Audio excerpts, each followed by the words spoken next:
তাহলে আজকের বিজ্ঞান ক্লাসের বার্ষিক পরীক্ষার প্রস্তুতি স্বরূপ প্রথম পর্ব। এই পর্বে আমরা কিছু জিনিস জানব। তার মধ্যে প্রথম জিনিসটা হচ্ছে বিজ্ঞানী এরিস্টটল। উনি বলেছিলেন যে ভারী জিনিস এবং হালকা জিনিস যদি একসাথে ছেড়ে দিই তাহলে ভারী জিনিসটা আগে পড়বে, হালকা জিনিসটা পরে পড়বে। আমরা এখন প্রমাণ করে দেখতে পারি এটা নিয়ে যে এটা হচ্ছে ভারী, এটা হচ্ছে হালকা। এই যে একই উচ্চতা থেকে একসাথে ছেড়ে দিলাম, আগে কোনটা পড়ছে? ভারীটা, তারপরে হালকাটা। তাহলে ওনার কথা কি আছে? ঠিক আছে। ওনার কথা ঠিক আছে, কিন্তু উনি বাতাস সম্পর্কে মনে হয় জানতেন না। জানতেন? জানলে কথা বলতেন না, কারণ দুটো জিনিস একসাথেই পড়বে। তার প্রমাণ এই যে দেখো, কোনটা ভারী বেশি? এটা হালকা। আমরা দেখি একসাথে, কারণ ওটা বাতাসটা কেন ছিল। ঠিক আছে, তাহলে এই প্রমাণটা করেছিলেন গ্যালিলিও। পিসো নামে একটা এলাকা আছে দেশের, ওই এলাকাকে হেলানো দেয়াল আছে, ওই দেয়াল থেকে তিনি দুটো জিনিস একসাথে ফেলে দিয়ে এটা প্রমাণ করছিলেন যে দুটো জিনিস একসাথে পড়ে। আর একসাথে পড়ে না, এই কথা কে বলছিলেন? এরিস্টটল। আর পরে কে বলছিলেন? গ্যালিলিও। ক্লিয়ার এটা?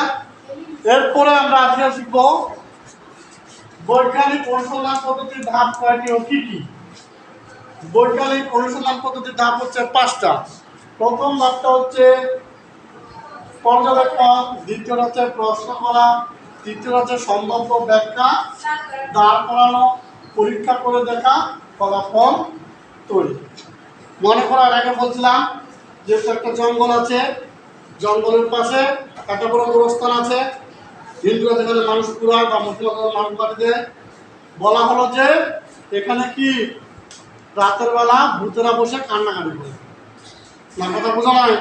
রাতের বেলা এই গোরস্থানে কি করে ভূতেরা বসে কি করে কান্নাকাটি করে। তুমি এইটা এখন পর্যবেক্ষণ করবে।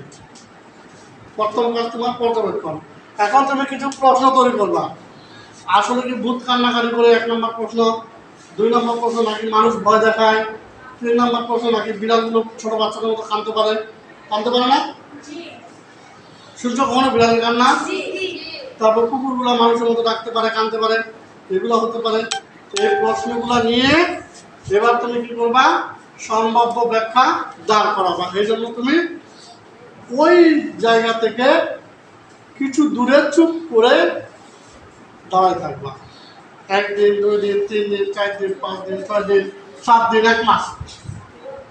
তারপর একটু সামনে গেলা, গিয়ে দেখলো যে ঠিকই ওই গোরস্থানে মানুষ দল বেঁধে কান্নাকাটি করে। প্রমাণ তোমার হয়ে গেল, কান্নাকাটি করতেছে। এখন তুমি তোমার মন কিন্তু একটা তুমি সম্মত ব্যাখ্যা দাঁড় করে ফেলছো যে ঠিকই কান্দে। এখন তোমাকে কি করতে হবে? পরীক্ষা করে দেখতে হবে বা কান্দে কিনা। এবার তুমি কি করছো? গোরস্থানের পাশে গিয়ে দাঁড়াচ্ছ। সাহস থাকা লাগবে কিন্তু। দেখতেছ যে গোরস্থানের মধ্যে যে মাথার খুলিগুলো আছে না, এটা কি বলো তোমরা? মাথায় যন্ত্রটা কি বলো? যাই হোক, এটা মোড়ে পচে এগুলো এরকম এখানে ছিদ্র হয়ে গেছে, আবার এখানে ছিদ্র হয়ে গেছে। এগুলো পরে আছে গোরস্থানের মধ্যে। যখন বাতাসটা যায় তখন বাতাসটা এটার ভিতর দিয়ে যায়, আর ভিতর দিয়ে যাওয়ার কারণে একটা শব্দ হয়। ঠিক আছে? তো একটা দুটো না, অনেকগুলো মাথার খুলির মধ্যে শব্দ হবে না? এটা কি তাহলে ভূতে ডাকে? তারপরে পরীক্ষা করে কি পাইলা? পরীক্ষা করে যে আসলে আমি যেটা ভাবছিলাম তার একটাও না। ভূত নাই, জিন নাই, বিড়াল নাই, কুকুর নাই, কোনো বোয়া মানুষও নাই। কেটা আছে? মাথার খুলির ভিতর দিয়ে কে যায়? বাতাস যায়।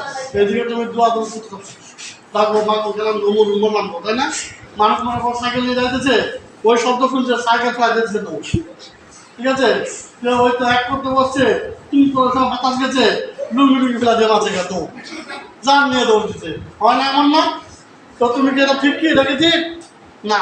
তারপর তুমি কি করবে? একটা ফলাফল তৈরি করবা যে এই মাথার ভিতর দিয়ে বাতাস যায়, হাতের কারণে পুং পুং করে শব্দ হয়। এই হলো বৈজ্ঞানিক অনুসন্ধান পদ্ধতির 5টা ধাপ।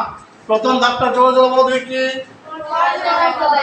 তারপর এটা, তারপর এটা, সম্ভাব্য ব্যাখ্যা, তারপর এটা, পরিকল্পনা দেখা, তারপর এটা। ফলাফল তৈরি। ভারী ও হালকা বস্তু একসাথে পড়ে কে প্রমাণ করেন? গ্যালিলিও। গ্যালিলিও। ভারী ও হালকা বস্তু একসাথে পড়ে না, কে বলেছিলেন? এরিস্টটল। বলা বলে এখানে ক্লিয়ার না? ধন্যবাদ সবাইকে। আসসালামু আলাইকুম সবাই।